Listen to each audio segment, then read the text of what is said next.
సంక్షేమ బోర్డుని తక్షణమే అమలు చేయాలని కోరుతూ ఐఎఫ్టీ ఆధ్వర్యంలో అయితే భవన నిర్మాణ కార్మికులంతా విజయవాడ వేదిక అలంకార సెంటర్లో అయితే మహాధర్నా నిర్వహిస్తున్నారు. సంక్షేమ బోర్డుతో పాటు వారి ప్రధాన డిమాండ్లు అనేది వారి మాటలను తెలుసుకునే ప్రయత్నం చేద్దాం. అలాగే యాక్సిడెంట్ అయిన ద్వారా వాళ్ళకు కూడా ఎంతో కొంత సాయం చేయాలి కదా. అవి శుభ్రంగా తీసేసి పక్కన పెట్టేసారు. పెన్షన్ అన్న రాస్తే వాళ్ళు బతుకుతారు కదా. దాని గురించి అని మేము మాట్లాడుతూనే వచ్చామండి. అలాగే మాకైతే ఇళ్ళు లేవు, ప్రజెంట్ రోడ్లు లేవు, పైపులు లేవు, వీళ్ళకి డ్రైనేజీలు లేవు. చాలామంది పెన్షన్లు రావట్లేదండి. వచ్చిన వాళ్ళు కూడా తీసేస్తారండి. చాలామంది అర్హులైన వాళ్ళు కూడా తీసేస్తారు. అమ్మఒడి కూడా చాలామందికి పడతలేదండి. మరి ఏంటంటే వస్తాయి అంటున్నారు, పేర్లు దాని నెంబర్ తేడా వస్తే రావు అని అంటున్నారు. కంగారు పడకుండా మా మీద సీరియస్ అవుతున్నారండి. మీ సచివాలయం దగ్గరికి వెళ్ళా, మీ సేవ కాడికి వెళ్ళా కోపడుతున్నారండి మా మీద. ఇక అందుకని ఇక్కడికి వచ్చారని అడిగితే ఏమైనా మాకు ఏదన్నా చేస్తారేమైనా ఆశతో వచ్చామండి. ఈరోజు జరుగుతున్న ధర్నా సంక్షేమ బోర్డు తొందరగా అమలు చేయాలని చంద్రబాబు గారికి డిమాండ్ చేస్తున్నాం. ఇక్కడ అందరూ వచ్చి అన్ని సంఘాలు వచ్చినాయి. ఇక్కడ భవన నిర్మాణ కార్యక్రమంలో చేసే కార్మికుడికి తొందరగా న్యాయం జరగాలని డిమాండ్ చేస్తున్నాము. చంద్రబాబు నాయుడు గారు కొంచెం మీరు ఆలోచించండి. మీరు అన్ని పదవులు ఇస్తున్నామంటున్నారు, ఇక్కడ ఏమి అందరికీ ఏమి జరగట్లేదు. ఇక్కడ ప్రజలు లేనివాటే ఉన్నారు, ఉన్నవాళ్ళు ఉన్నట్టే ఉన్నారు. మీరు చేసి మంత్రి అయిన కాడ నుంచి ఎవరికి ఏ పథకాలు కూడా సరిగ్గా అందలేదు. మీరు గట్టిగా కొంచెం మైండ్ ఆలోచించి మాత్రం ప్రజల సమస్యలు తొందరగా పరిచాలని ఇక్కడ కోరడం జరుగుతుందండి. భవన నిర్మాణ కార్మిక సంఘం జిల్లా కార్యదర్శిగా ఎన్టీఆర్ జిల్లాలో బాధ్యతలు చూస్తూ ఉన్నాను. ఈరోజు రాష్ట్ర వ్యాప్తంగా మా భవన నిర్మాణ కార్మిక సంఘం ఒక పిలిపించింది. ఏదైతే 12-14 జీవో ఇచ్చి వెల్ఫేర్ బోర్డును ఆఫ్ చేశారో కూటమి ప్రభుత్వం అధికారంలోకి వచ్చే ముందు మాట ఇచ్చింది. ఆ 12-14 మెమోని వెనక్కి తీసుకొని వెల్ఫేర్ బోర్డును అమలు చేస్తామని. కానీ వాళ్ళ 2వ సంవత్సరం గడుస్తూ ఉన్నాయి. వాళ్ళ వెల్ఫేర్ బోర్డు గురించి కూటమి ప్రభుత్వం ఒక్క మాట మాట్లాడతలేదు. దీని గురించి అడగడానికి వాళ్ళ కార్మికులకు పెద్ద ఎత్తున విజయవాడలో జమ అవడం అనేది జరుగుతూ ఉంది. ఇవాళ వర్కర్స్ అందరూ ప్రధానమైన డిమాండ్ చేస్తూ ఉన్నది ఏంటంటే, కార్మికులు ప్రమాదవశాత్తు చనిపోతా ఉన్నారు, కాళ్ళు చేతులు ఇరిగిపోతా ఉన్నాయి, మంచాన్ని పడి ఉన్నారు. చనిపోయిన కుటుంబాలు రోడ్డును పడతా ఉన్నాయి. కానీ వాళ్ళకి ఏ రకమైన న్యాయం వాళ్ళు జరగట్లేదు. యూనియన్లు ఉండి కాతకూతూ యజమానుల దగ్గర బతిమలాడుకుని ₹1-2 వాళ్ళ కుటుంబాలకు ఇస్తున్న దాఖలాలు తప్ప ప్రభుత్వం నుంచి ₹1 వాళ్ళ కుటుంబానికి నష్టపరిహారం అందట్లేదు అనేది ప్రధానమైన అభియోగం ఇవాళ మేము కూటమి ప్రభుత్వం చేస్తూ ఉన్నాము. అదే మా వెల్ఫేర్ బోర్డు కనుక మాకు అందుబాటులో ఉంటే దాంట్లో కనుక మీరు కనుక ₹10 లక్షల కనుక చనిపోయిన కార్మికుడికి మేము ఇస్తామని చెప్పేసి ప్రకటించుంటే ఇవాళ ఆ కుటుంబాలన్నీ రోడ్డును పడకుండా ఉండేవి. ఇవాళ అవన్నీ రోడ్డును పడిపోయి ఉన్నాయి. కాబట్టి కూటమి ప్రభుత్వం వెంటనే ఇచ్చిన మాట నిలబెట్టుకుని 12-14 మెమోని వెనక్కి తీసుకొని వెల్ఫేర్ బోర్డుని తక్షణం అమలు జరిపేలాగా చర్యలు తీసుకోవాలని చెప్పేసి మా ప్రధానమైన డిమాండ్. దాంట్లో కార్మికులు ఎవరైనా చనిపోతే దానికి ₹10 లక్షలు, నార్మల్గా చనిపోతే ₹5 లక్షలు, డెలివరీ లేని ఆడపిల్లలకి ఎవరైనా ఉంటే దానికి ₹1,00,000, కేజీ నుండి పీజీ వరకు ప్రతి ఒక్క భవన నిర్మాణ కార్మికుడు ప్రతి ఒక్క పిల్లలకి పూర్తి విద్యా సౌకర్యం అందించాలని, అట్లానే దెబ్బలు తగిలి కాళ్ళు చేతులు ఇరిగిపోయి ఇవాళ వైద్యం సదుపాయం అందక చాలామంది కార్మికులు బాధపడతా ఉన్నారు. కాబట్టి వీళ్ళకి ప్రత్యేకమైన వైద్య సదుపాయం అందించి కార్డు ద్వారా కుటుంబ సభ్యులు మొత్తానికి పూర్తి వైద్యం అందించాలని చెప్పేసి మేము వాళ్ళ ఈ కార్యక్రమం ద్వారా ప్రభుత్వాన్ని డిమాండ్ చేయడం అనేది జరుగుతూ ఉన్నది. మాకు చాలా సమస్యల మీద ఇది ఇప్పుడు వాళ్ళ ధర్నా చౌక్లో మేము పోరాడతా కారణం ఏంటంటే, ఇప్పుడు మాకు సంక్షేమ బోర్డు రిలీజ్ చేస్తుందని చెప్పి కనీసం ఇప్పుడు గవర్నమెంట్ వచ్చి 2వ సంవత్సరం అవుతుంది. 2వ సంవత్సరం అయినా సరే ఇంతవరకు సంక్షేమ బోర్డు రిలీజ్ చేసేది ఏం లేదు. మాకు ఉపాధి ఆదాయం పడిపోయింది. ప్రతి సెంటర్కి వచ్చి కనీసం మినిమం ఏదైనా సరే ₹2,000, ₹3,000, 1,500 మంది జనాభా ఉంటారు. అందుట్లో కనీసం 500 మంది జనాభా కూడా వెళ్తా కూడా కష్టమైపోతుంది. ఉపాధి అంతా కోల్పోతుంది. ఇవాళ మనం సాధారణంగా టిఫిన్ చేయాలంటే ₹30 పెట్టి మనం టిఫిన్ చేయగలుగుతాం, లేదా ఒక ₹50 చేస్తాం. ఇప్పుడు 18,000 కోట్లు పెట్టి ఈ 3 హెలికాప్టర్లు 3 హెలికాప్టర్లు కొన్ని ఏంటి మనం టిఫిన్ చేయాలంటే పవన్ కళ్యాణ్ కానీ నారా లోకేష్ కానీ హైదరాబాద్ వెళ్ళి టిఫిన్ చేస్తున్నారు. ఇప్పుడు సాధారణ ఒక మనిషి అనేది మనం మాట్లాడతాకి ఏదైనా సరే జనాదా ఉపాధి అంతా పడిపోతుంది. మనం రాజకీయం కోసం దీనికోసం కాదు మనం చేసేది ఇక్కడ పోరాటం. కార్మిక నాయకుడు ప్రతి ఒక్కడు అన్యాయం అయిపోతున్నాడు, ఉపాధి పడిపోతుంది. వాళ్ళకంటే ఒక ఇది చూపించాలనేది మేము ఎన్టీఆర్ జిల్లా నుంచి వచ్చి వాళ్ళ ధర్నా చౌక్లో మేము ఇది పోరాడతాం. ఐఎఫ్టీ ఎన్టీఆర్ జిల్లా అధ్యక్షుని. గత 6 సంవత్సరాలుగా సంక్షేమ బోర్డు అమలు కోసం గత ప్రభుత్వంలో కానీ ఈ ప్రభుత్వంలో కానీ ఎన్నో విజ్ఞాపన పత్రాలు ఇచ్చాము. మేమే గొంతమ కోరికలు కోరట్లేదండి. మా కార్మికులు ఏదైతే సభ్యత్వం కడుతున్నారో సంవత్సరానికి ₹12 చొప్పున వాటిలో కానీ ₹10 లక్షల విలువ దాటిన నిర్మాణాల్లో వసూలు చేసే 1% సెస్ అమౌంట్లోంచి కానీ మా డిమాండ్లు నెరవేర్చమని చెప్పి కోరుతున్నాము. గత 3 నెలల కాలంలో కార్మిక శాఖ కమిషనర్ గారిని కలిసాము, అలాగే కార్మిక శాఖ మంత్రి గారిని కలిసాము. ముత్యాల పర్యటనలో భాగంగా సీఎం చంద్రబాబు గారిని కలిసి విజ్ఞాపన పత్రం ఇచ్చాము, కానీ సమస్య పరిష్కారం కాలేదు.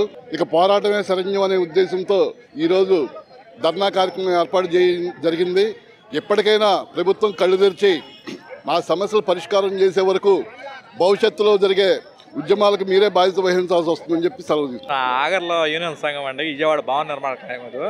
నా పేరు సుబ్బారావు. ఇవాళ శ్రామిక దేశం అని చెప్పుకుంటున్నాం. మన దేశంలో శ్రామికుడికి కష్టం వస్తే ఆదుకుంటానికి ఏ చట్టాలు లేకుండా పోయి భవన నిర్మాణకుల నుండి మన దగ్గర తీసుకుంటున్న సభ్యత్వం కట్టించుకుంటున్నారు.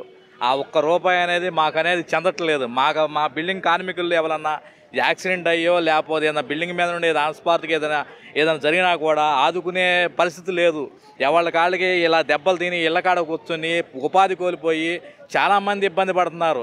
మేము ఎన్నోసార్లు ధర్నాలు చేసి కార్మిక శాఖ డిపార్ట్మెంట్ దగ్గరికి తీసుకెళ్ళి మేము వినతి పత్రాలు సమర్పించినా కూడా మమ్మల్ని ఇంతవరకు పట్టించుకోవట్లేదు. మేమల్లా ఒకటే కోరుకునేది ఏంటంటే మా సంక్షేమ బోర్డుని పునరుద్ధరించి మాకు సరైన న్యాయం చేయండి. ఇవాళ మాకు పెన్షన్ వృద్ధులకు కానీ పని చేయలేక వృద్ధులు ఏమీ చేయలేక ఉపాధి కోల్పోయి నానా ఇబ్బంది పడుతున్నారు. వాళ్ళకి ఏదన్నా ₹1 పెన్షన్ అనేది లేకుండా పోతుంది. మా సంక్షేమ బోర్డు నుండి వచ్చే రూపాయిని మా కోసమే కేటాయించి మాకు ఖర్చు పెట్టండి. మాకు ఖర్చు పెడితే మాకు ఇవాళ ఉపాధి కోల్పోయిన వాళ్ళందరి వరకు మీరు ఏదో న్యాయం చేసిన వాళ్ళు అవుతారు. డిపి పోలయ్య, అఖిల భారత రైతు కుల సంఘం రాష్ట్ర సహాయ కార్యదర్శి. ఇవాళ కూటమి ప్రభుత్వం అధికారులకు వచ్చి 14 ఏళ్ల పరిపాలనలో ప్రజలకైతే ఆనాడు అధికారంలో రాకముందు ఏదైతే కార్మిక వర్గానికి హామీలు ఇచ్చున్నారో ఆ హామీలు మొత్తం కూడా ఇవాళ తుంగదొప్పి ఇవాళ కార్మిక కర్షక వ్యతిరేక విధానాన్ని ఇవాళ చరవేగంగా ఈ రాష్ట్రంలో పరిపాలిస్తూ ఉన్నారు. మరి ఆనాడు వైఎస్ఆర్ కాంగ్రెస్ పార్టీ అధికారంలో ఉన్నప్పుడు వైఎస్ఆర్ కాంగ్రెస్ పార్టీ 12-14 జీవోని తీసుకొచ్చి కార్మిక వర్గం నడ్డి విరిసి కొన్ని వందల ప్రాణాలకు ఆ రోజు సంక్షేమ పథకాలు ఆపిన వల్ల ఆ కార్మిక వర్గం మొత్తం కూడా ఆకలి సేవలతో ఇవాళ ఆనాడు మరణించిన పరిస్థితి ఏర్పడింది. మరి ఆ నేపథ్యంలో ప్రతిపక్షంలో ఉన్నటువంటి తెలుగుదేశం ప్రభుత్వం మేము అధికారంలోకి వస్తే సంక్షేమ నిధులు సమకూరుస్తాం, మేము అధికారంలో ఉన్నప్పుడు ఎలా అయితే సంక్షేమ పథకాలు అమలు చేశామో వాటంటిని అమలు చేస్తామని చెప్పని హామీ ఇచ్చి ఈనాడు ఆ హామీని ఇచ్చి ఈనాటికి 14 నెలలు గడుస్తున్నప్పుడు కూడా తెలుగుదేశం కూటమి ప్రభుత్వం ఆ హామీలు మొత్తం కూడా గాలికి వదిలేసి ఇవాళ కార్మికులు మొత్తం కూడా నడ్డి విరిచే విధంగా కార్మిక జీవన విధానాలతో చెలగాటమాడుతూ ఉంది. కాబట్టి ఇవాళ ప్రధానంగా ఇవాళ మేము అఖిల భారత రైతు కుల సంఘం డిమాండ్ చేస్తున్నాం. ఆనాడు మీరు ప్రభుత్వ వైపును మీరు ప్రతిపక్షం ఉన్నప్పుడు కార్మిక వర్గానికి ఏదైతే హామీ ఇచ్చారో సంక్షేమ పథకాలు అమలు చేస్తున్న హామీ ఇచ్చారో ఆ హామీలు ప్రధానంగా ఇవాళ మేము డిమాండ్ చేస్తూ ఉన్నాం. ఇవాళ విజయవాడ సౌకు ధర్నా సౌకులు ఇవాళ వందలాది మంది ఇవాళ అనేక రాష్ట్ర నలుమూల నుంచి ఇవాళ కార్మిక వర్గం తరలి వస్తూ ఉన్నారు. ప్రధానంగా ప్రమాద బాధ చనిపోయినటువంటి కార్మికులకు 10 లక్షలు ఇవ్వాలని చెప్పి మేము డిమాండ్ చేస్తున్నాం. సహజ మరణం జరిగినటువంటి కార్మికులకి 5 లక్షలు ఇస్తారని ఇవ్వాలని చెప్పి డిమాండ్ చేస్తున్నాం. అదేవిధంగా మహిళలకు ప్రసూతి కింద 50,000 ఇవ్వాలని డిమాండ్ చేస్తున్నాం. అదేవిధంగా ఇవాళ బీహార్ తరాలు ఎల్కేజీని పీజీ వరకు భవన నిర్మాణ కార్మిక పిల్లలకు ఇవాళ ఉచితంగా విద్య అందిస్తూ ఉన్నారు. అదేవిధంగా ఈ రాష్ట్రంలో కూడా అది కొనసాగాలని చెప్పి మేము కోరుకుంటా ఉన్నాం. అదేవిధంగా భవన నిర్మాణ కార్మికులకి సంబంధించిన నిధులు అయితే ఉన్నాయో గత ప్రభుత్వంలో కోట్ల రూపాయల నిధులు మొత్తం కూడా ఇవాళ దారి మళ్ళినాయి. ఆ నిధులు మొత్తం కూడా జమకూర్చి కార్మికులకి సంక్షేమ పథకాలు అమలు చేసే విధంగా ఇవాళ ప్రభుత్వం చొరవ చూడాలని, లేకపోతే పెద్ద ఎత్తున కార్మిక వర్గాన్ని కూడగట్టి ప్రభుత్వానికి వ్యతిరేకంగా ఆందోళన కార్యక్రమాన్ని ఉధృతం చేస్తామని చెప్పని ఇవాళ ప్రభుత్వాన్ని అఖిల భారత రైతు కుల సంఘాన కార్మిక పక్షాన్ని మేము ప్రభుత్వాన్ని హెచ్చరిస్తా ఉన్నాం. ఎం రామకృష్ణ, ఐఎఫ్టియు రాష్ట్ర ప్రధాన కార్యదర్శి. ఐఎఫ్టియు బీసీడబ్ల్యూ యూనియన్ ఆధ్వర్యంలో ఈరోజు విజయవాడ ధర్నా చౌక్లో భవన మరియు ఇతర నిర్మాణ కార్మికుల సంక్షేమ బోర్డులో ఉన్నటువంటి సంక్షేమ పథకాల అమలు కోసం ఈరోజు మహాధర్నాన్ని నిర్వహిస్తూ ఉన్నాం. ప్రధానంగా కూటమి ప్రభుత్వం అధికారంలోకి రావడానికి ఈ రాష్ట్రంలో ఉన్నటువంటి 38 లక్షల భవన నిర్మాణ కార్మికులు ఏదైతే ఉన్నారో దాదాపుగా 1 కోటి మందికి పైగా ఈరోజు ఈ ప్రభుత్వం నెగ్గడానికి కారకులైనటువంటి భవన నిర్మాణ కార్మికుల్ని ఈ ప్రభుత్వం కూటమి ప్రభుత్వం నిర్లక్ష్యంగా వ్యవహరిస్తూ ఉంది. ఓ కూటమి ప్రభుత్వమా, ఎప్పటికైనా కళ్ళు తెరిచి చనిపోయినటువంటి కార్మికులకి 10 లక్షల ఎక్స్గ్రేషియా, సహజ మరణం పొందినటువంటి వాళ్ళకి 5 లక్షల ఎక్స్గ్రేషియా ప్రకటించాలని చెప్పేసి మేము డిమాండ్ చేస్తున్నాం కూటమి ప్రభుత్వాన్ని. మరొక వైపు ఈ రాష్ట్రంలో కన్స్ట్రక్షన్ ఫీల్డ్లో ఉన్నటువంటి వాళ్ళకి ఏదైతే సెస్ ద్వారా వస్తూ ఉందో ఆ డబ్బులను కూడా బోర్డులో జమ చేస్తూ ఉన్నారు. వీళ్ళు కట్టినటువంటి డబ్బుల్ని ఈ కార్మికులకి ఇమ్మని చెప్పేసి అడుగుతూ ఉంటే ఈ ప్రభుత్వం స్పందించట్లేదు. ఎప్పటికైనా స్పందించి భవన నిర్మాణ కార్మికుల యొక్క సంక్షేమ బోర్డును అమలు చేయాలని చెప్పేసి డిమాండ్ చేస్తున్నాం. లేని పక్షంలో పెద్ద ఎత్తున అన్ని సంఘాలతో ఈ ప్రభుత్వాన్ని గద్దె దించేలాగా ఆందోళన చేస్తామని చెప్పేసి హెచ్చరిస్తా ఉన్నాం.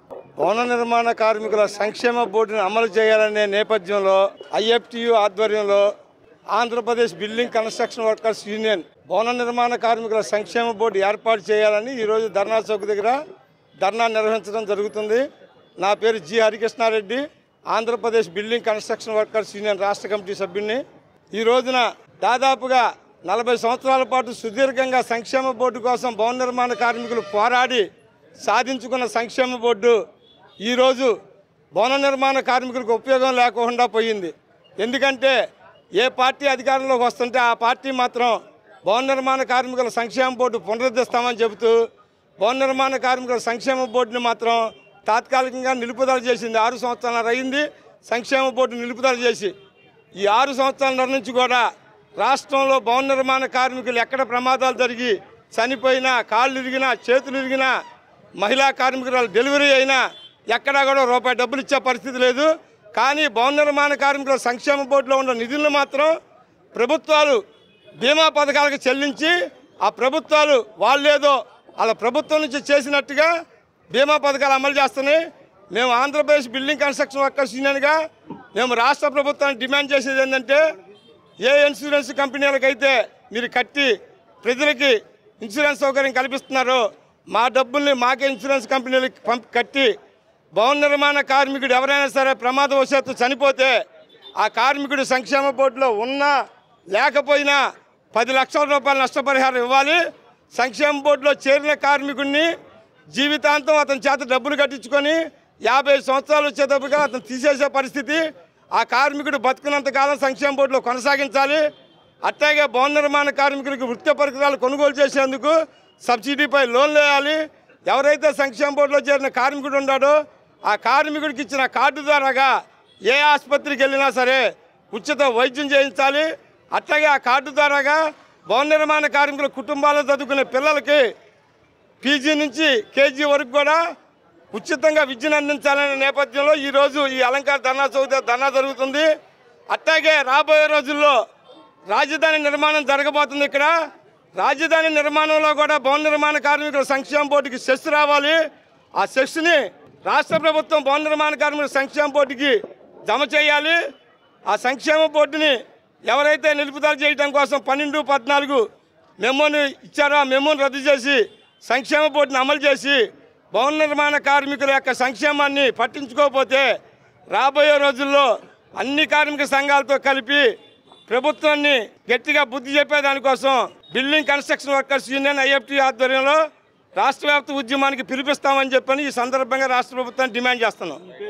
నా పేరు జి హరికృష్ణారెడ్డి, ఐఎఫ్టియు జిల్లా ప్రధాన కార్యదర్శిని, బిల్డింగ్ కన్స్ట్రక్షన్ వర్కర్స్ యూనియన్ రాష్ట్ర కమిటీ సభ్యుడిని. ప్రభుత్వం తక్షణమే స్పందించి భవన నిర్మాణ కార్మికులు ఎవరైతే ఉన్నారో అన్ని విభాగాల వారికి సంక్షేమ బోర్డును ఏర్పాటు చేసి వారి సంక్షేమానికి చర్యలు తీసుకోవాలని అయితే భవన నిర్మాణ కార్మికులంతా కూడా డిమాండ్ చేసిన పరిస్థితి మనం చూస్తున్నాం. ఇప్పటికే పలుమార్లు విజ్ఞప్తి చేశామని సంక్షేమ బోర్డుకు కేటాయించిన నిధులన్నీ కూడా పక్కదారి పట్టిస్తున్నారని, ఈ ప్రక్రియను తాము తీవ్రంగా వ్యతిరేకిస్తున్నామని, భవిష్యత్తులో ప్రభుత్వం సంక్షేమ బోర్డు ఏర్పాటు చేయకుండా ఉంటే తాము ఉధృతమైన ఉద్యమాలు చేపడతామని హెచ్చరిస్తున్నారు. వీడియో జర్నలిస్ట్ రేమాన్తో నాని, ఏపీ అమరావతి, అభినవ భారత్, విజయవాడ నుంచి.